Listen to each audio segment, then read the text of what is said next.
morning and welcome to the EU deal after Brexit show. Today we will take the issue on the common agricultural policy after Brexit. For that, we are very pleased to welcome Anselme and Margaux, two master students in international and European law at Lille Catholique University. We will discuss about the common agricultural relations and policies between the UK and the EU. We will then receive Anaïs, who will discuss the future farming policies in the United Kingdom.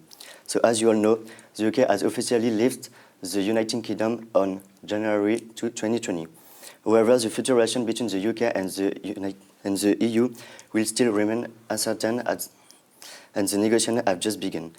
At the core of the negotiations, the CAP, which accounts for more than 35% of EU budget, the EU has not only lost one of the biggest contributors, but also one of its key partners in agricultural trade. Consequently, many concerns and issues arise when negotiating for its futures. So, Anselme, what are the different scenarios the EU must consider for the future of the CAP budget post-Brexit? Thank you for inviting me first. And in order to examine the different scenarios that may be implemented by the EU in face of Brexit, I would you first to understand why Brexit will have a huge impact on the CAP budget by two key numbers. The first one is that UK was a contributor at 8.5 billion euros a year, and this, after Brexit, will convert in a loss of 8.5 billion a year for the CAP budget. The second key number to have in mind is, according to the MFF, the multi-annual financial framework, that plan a decrease of 16% of the CAP general income. So consequently, you can easily understand the financial loss the EU will have to deal with, and you can imagine that the EU will have to take measures and to take scenario in their hands. And the first one is the status quo scenario, and the status quo remain the same. So status quo scenario, it means that it will remain as it was until now and as it was before Brexit. So it keeps the budgets as until now, and it implies a strong budgetary effort from member states by increasing budget of 10 billion a year. All that is to compensate, you can understand, it is to compensate the budget gap left by the UK by leaving the European Union. The second scenario is the CAP3 budget, CAP3, which is a decrease of the budget allocated to the CAP, Common Agricultural Policy.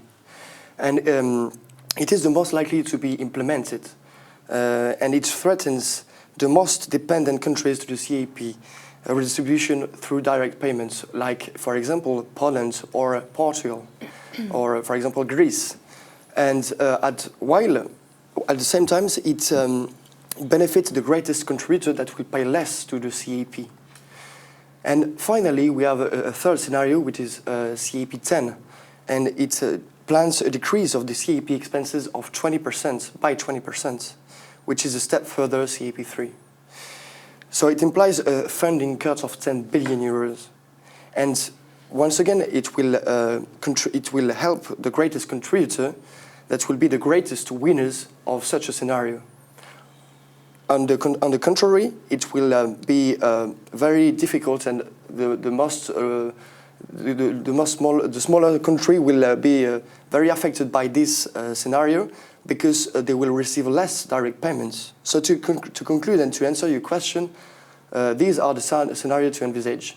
And CAP3 is the most likely to happen because it minimizes best the negative effects of the Brexit. And even if it doesn't revert the trend, the negative trend, it minimizes it the best. Thank you for your input. But concretely, what could be the struggles for the agricultural relation between member states and the UK? Can you, Margaux, please give us an example, please? Of course. As the negotiation between the UK and the EU has just started, the future relation between member states and the UK are still uncertain. But if we take a look at the example of champagne, even though it is a product only in a unique winemaking region in France, The United Kingdom is still the first historical market for champagne export. Champagne is a product with a protected designation of origin and AOC, but is also defined as quality wine by the European Union. This product requires special regulation and legislation in order to protect its appellation and its values. States must therefore respect the right and obligation arising from an AOC and have to protect its appellation. Okay, but how will Brexit impact and influence champagne export to the UK? In any case, Brexit will have a major impact on champagne producer and exporter who will have to adapt to new rules and standards. In fact, the logistic delays are getting longer and additional costs will occur resulting from custom clearance procedures. Champagne shipment will be additionally subject both for import and export to duties and procedures. Custom formalities and border control will then be restored for the goods, and any exchange of goods between the UK and France will consequently be the subject of two declaration custom to British custom and to French custom. In 2019, the British Wine and Spirit Trade Association predicted that the alcohol tax will increase by 3.9% after Brexit. Subsequently, more and more champagne houses are exporting in advance and are stocking up in the UK.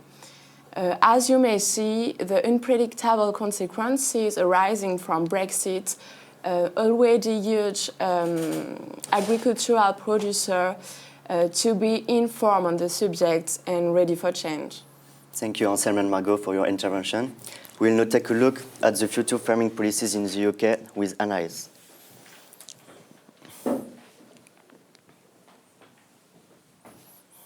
Good morning, Anaïs. Good morning. Thank you for welcoming me.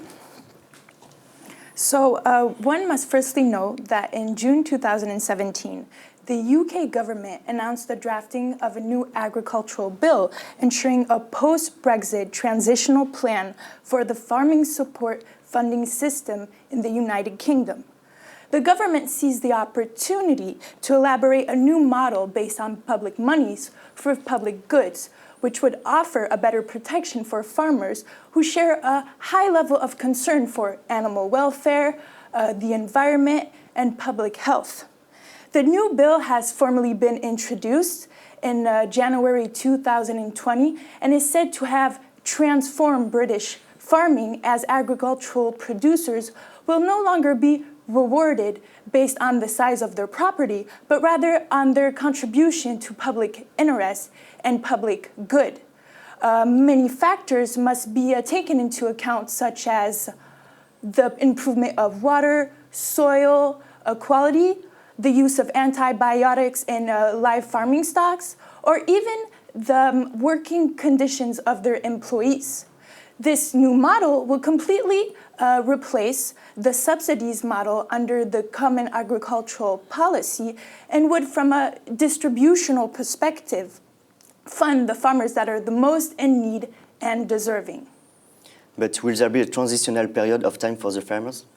Yes, of course. The government committed itself to maintain until 2022 the same level of funding as providing under the Common Agricultural Policy in order to allow farmers to prepare themselves for the upcoming changes. And has there been any concerns expressed by the farming industry on this new model? Yes. On one hand, the farming lobby fears to face international competition as they might no longer receive the same benefits as they were under the Common Agricultural Policy. On the other hand, bigger farming industries has opposed to this model as they fear to face massive capital losses in their funding. Overall, many farmers hope to ensure a free trade agreement on agri-food between the European Union and the UK. But in the meanwhile, farmers will just have to wait for the outcome of the negotiations between the European Union and the UK in order to have a clearer understanding of what will happen on the regional and international scene. Thank you. Thank you very much. This will now conclude this TV show for the day. Thank you for watching us, and don't forget to turn in for the next episode. Goodbye.